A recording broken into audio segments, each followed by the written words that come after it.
Until that day, my life in the neighborhood had been peaceful, to say the least. A simple house, a clean yard, a happy dog, and a little house that I lovingly made myself on weekends when I needed to forget that the outside world was a mess.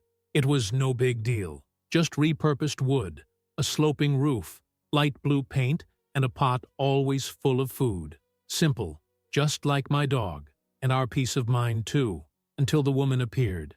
Ah, the woman. She appeared on a Tuesday that looked like Monday, carrying an urban design catalog under her arm and an expression that made it clear that she had never been happy anywhere. Not in motherhood, not in marriage, not at the firm's brunch. It showed on her face. She didn't like anything she couldn't control. "Hi, neighbor," she said, but with the same tone as someone who says, "You'll regret being born here." And without taking a breath, she ordered, "That structure you put in the yard, that little house, have you considered removing it? It clashes with the visual harmony of the street."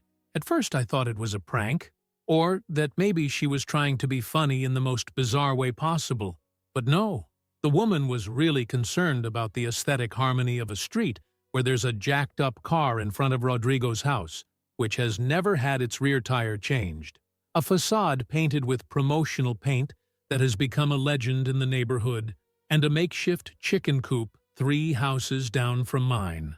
My dog's house was too ugly, offensive to good taste, a disgrace to the neighborhood as a whole. She said these words with the naturalness of someone who thought she was being helpful, like handing out a pamphlet, only in the form of a gratuitous insult. And there I was, holding the garbage bag with my left hand and laughing with my right, because it was either that or lose the thread.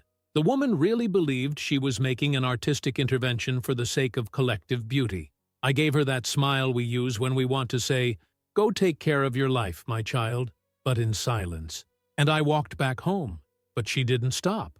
The next day, she came with a piece of paper, signatures of neighbors who also agree that the house doesn't fit in with the style of the neighborhood. It was a piece of paper with 3 names on it. One of them was barely legible. The other was her mother's. The third, well, it was her cat's name, I swear to God. I stared at it like someone trying to pay for Uber with Coxina vouchers. Seriously, 3 names on a torn piece of paper, ripped out of a spiral notebook, saying that my dog didn't deserve a roof because the decoration of the visual ensemble was being threatened. That's when I realized it wasn't about aesthetics. It was about power. The woman wanted to control. It didn't matter what. It could be the position of the garbage can, the direction in which the grass grew, or even the size of the dog's bark. She needed to feel in charge, even if it was in the lives of other people's golden retriever. And there, in that moment when she turned away with the folder of aesthetic proofs under her arm, I made a decision that changed everything. If she wanted war over a simple little house, then she was going to see what contemporary art, in the form of canine architecture, was all about. Because my little house was going to become a mansion, a real mansion, with 2 floors, stairs, balcony, automatic irrigation system for the bushes in front, and what's more, the entire front facing her living room window. The new view of her house would be my trophy for endurance, and that's how peace died. And in its place was born the most absurd idea I've ever had in my life, and one that I enjoyed from the first second. And little did she know that the inauguration party would come with a DJ, mincemeat dumplings, and a red carpet. The day after the aesthetic threat, I woke up more inspired than ever. I don't know if it was the dream about my dog piloting a spaceship, or if it was the look of superiority on the woman saying good morning to me from her sidewalk, as if she had already won something. All I know is that I got up, made some coffee, said good morning to the dog, and told her in no uncertain terms, "Yes, there will be a mansion, and it will be in your face." And look, when anger becomes motivation, creativity goes a long way. I took out the old notebook I used to jot down crooked ideas, started scribbling a floor plan, and realized that my house didn't have half the planning I was putting into that dog mansion. a room to sleep in, another just for bones, a balcony with a decorative white picket fence, a retractable roof for sunny days, and even a kind of gazebo on the second floor, so he could watch the street go by like a furry lord. I felt like the Niemeyer of pets. By the end of the day, I had made 3 estimates, bought wood, paint, a portable mini air conditioner, and 2 light bulbs with a presence sensor. And I wasn't kidding. It was going to cost more than my motorcycle, but the feeling of architectural revenge was worth every penny. I started the work 2 days later, on a sunny Saturday, like the kind that makes any gossipy neighbor uneasy. The woman appeared at the gate in less than half an hour. "What's that?" she asked, feigning naivety but with her eyes blazing with fury. I replied, without wiping the smile off my face, "Dog expansion. Project approved by myself. It's going to be beautiful, isn't it?" She forced a dry laugh, the kind that only someone who has just lost an emotional battle lets out, and she went home. But the war had only just begun. The following week, while I was assembling the structure, the emails began. 1 a day, each one with a more dramatic title than the last. Visual disturbance in the neighborhood. Unauthorized work in communal area. Possible misuse of materials. All coming from an email that, frankly, should have been blocked by the provider for being too angry. One day, she even sent a photo of her dog sitting in the shade of the structure and wrote underneath, "This is not healthy. This shade is not standardized." I swear, she said the shade wasn't standardized. The woman was even trying to regulate the shape of the shadow now. Meanwhile, the work continued steadily. The bricklayer who was helping me was already treating the dog like a boss. He had even nicknamed him Mr. Dog. And Mr. Dog approved of everything with that serene look of someone who knows that the world is wrong, except him. When the painting began, she collapsed. Because, you see, I chose exactly the same color as her house, ice blue. Only mine was prettier. I used premium paint. It shone. She spent the whole day staring at the little house as if it were mocking her existence. And she was. The icing on the cake came when I installed a sound system with a camouflaged Bluetooth box. Not to play music, no. I set it to play relaxing forest sounds, a stream, bird song, and the slight sound of a waterfall in the background. The aim was to create a zen environment for my dog, but it also turned into psychological torture for her, who probably can't relax even with tantric therapy. From inside her house, you could see the chaos. Curtains closed all day, doors slamming. At one point she appeared with a tape measure, measuring the distance from the house to the fence, as if she was going to find some technical argument to force me to demolish everything. But everything was fine. Measured, registered, and within the permitted area. That's when she went crazy. She called the city hall. She sent an inspector to my house. He arrived looking like he knew what he was getting into. He asked the basics. I gave him the documents, showed him the project, the invoices, everything. When he saw the house, he gave a slight smile. "Boy, this is better than my apartment." And I replied, "And the rent is just food." The inspector left and made it clear that there was nothing wrong. The woman watched everything from the window, with the look of someone who has seen the Titanic sink for the second time. And that night, for the first time since she moved in, there was no email, no message, no note in my inbox, just silence. But I knew it was only the beginning, because people like that don't accept losing. She was just recharging her hatred, and I was just starting to decorate the balcony of the mansion. The peace that came with that first silence was as false as the smile she gave when she walked past my house. I knew she hadn't given up. She wasn't the type to accept defeat gracefully.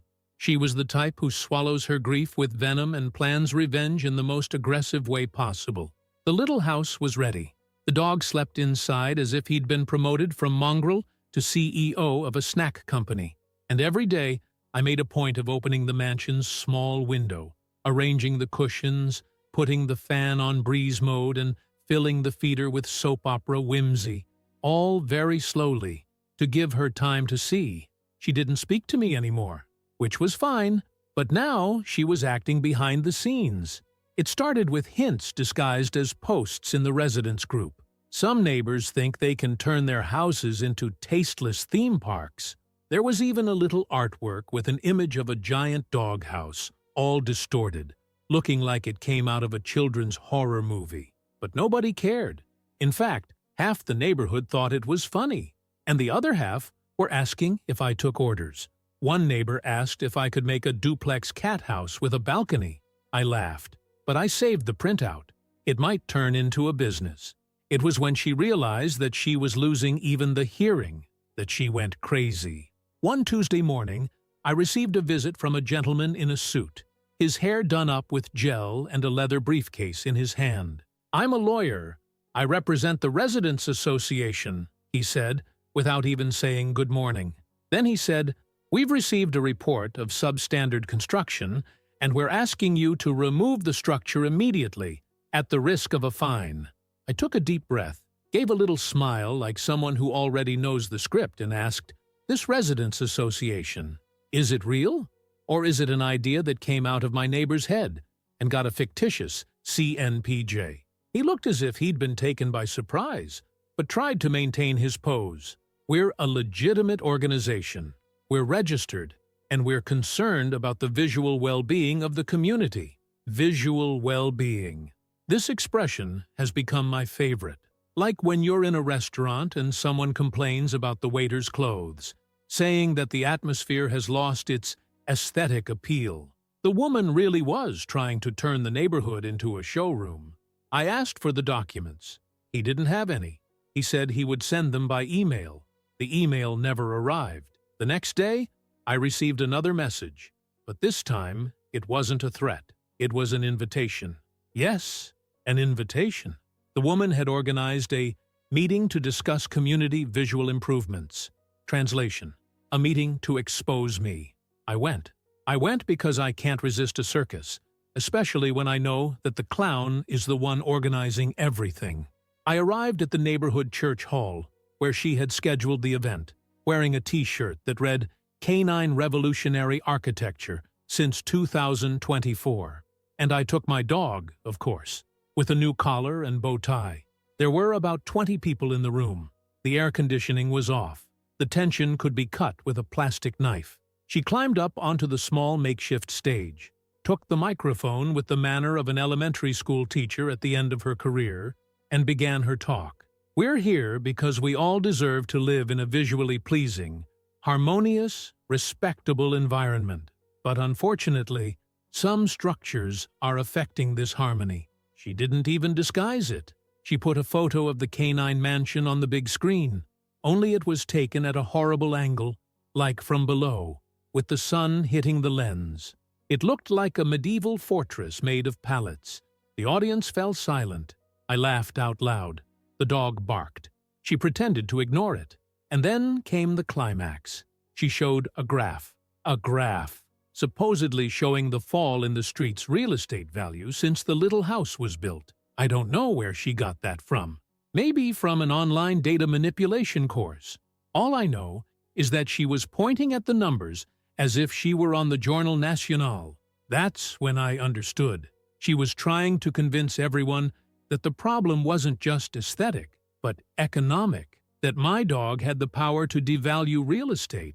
That a little wooden house with a roof and a flower box on the side could break the whole neighborhood. It was then that I raised my hand. I asked loudly, "If it's an aesthetic problem, can I paint it beige and put a white fence in front?"